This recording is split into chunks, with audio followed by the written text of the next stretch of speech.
જય શ્રી રામ, જય શ્રી કૃષ્ણ। આજે આપણે બનાવવાના છીએ આલુ ટિક્કી ચાટ। બટેકા આપણે લઈ લેવાના છે। મેં અહીંયા બટેકાને બાફી દીધેલા છે। હવે તેને આપણે છીણી લઈશું।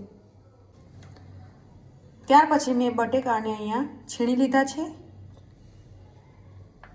1 ચમચી જેટલી આદુ મરચાંની પેસ્ટ લઈ લીધી છે। મેં અહીંયા તીખા મરચાં યુઝ કર્યા છે।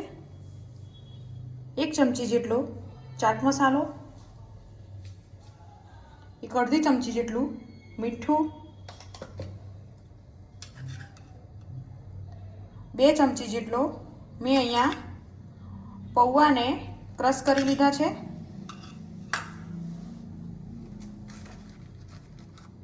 1 ચમચી જેટલો કોર્નફ્લોર। હવે આ બધાને આપણે મિક્સ કરી લઈશું। ત્યાર પછી આપણે બધું મિક્સ કર્યા પછી આપણે આ રીતે બટેકાની આપણે ટિક્કી બનાવી લઈશું। ત્યાર પછી આ રીતે બધી ટિક્કીને રેડી કરી લઈશું આપણે। ત્યાર પછી આપણે એક તવીમાં આપણે થોડું તેલ લઈ લઈશું।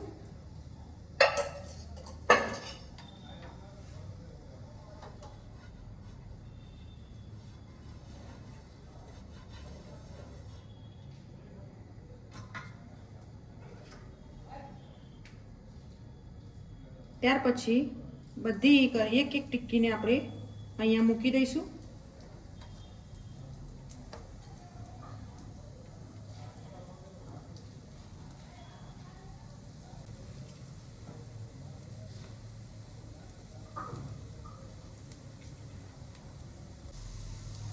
હવે આપણે ટિક્કીને ચેક કરીશું।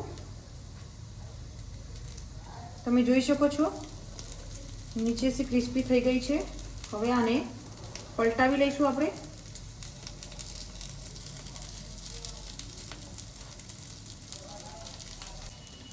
હવે આપણે નીચેથી પણ એકદમ ક્રિસ્પી થવા દઈશું।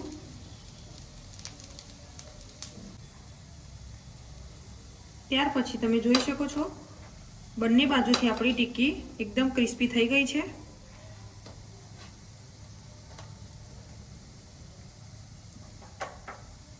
હવે આપણે આ ટિક્કીને લઈ લઈશું। ત્યાર પછી દહીંમાં 1 ચમચી જેટલી ખાંડ નાખીને આપણે તેને મિક્સ કરી દઈશું।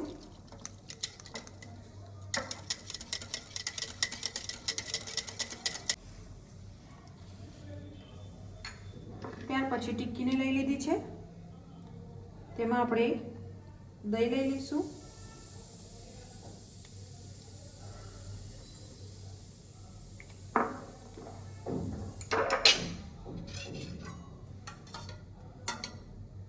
મીઠી ચટણી લઈ લઈશું।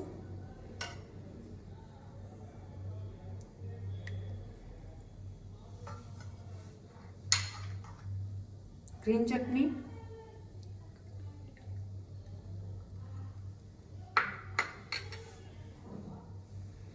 ચટણીની રેસીપી મેં આગળના વિડીયોમાં શેર કરેલી છે।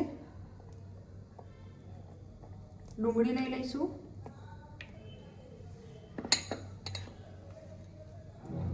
ટામેટા,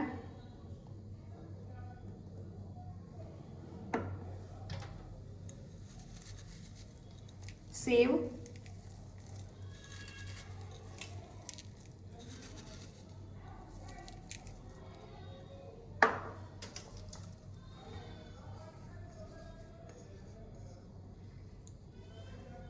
ત્યાર પછી મેં ચાટ મસાલો અને મરચું બંને મિક્સ કરીને એના પર મસાલો એડ કરું છું। ત્યાર પછી આપણે ધાણા લઈ લઈશું।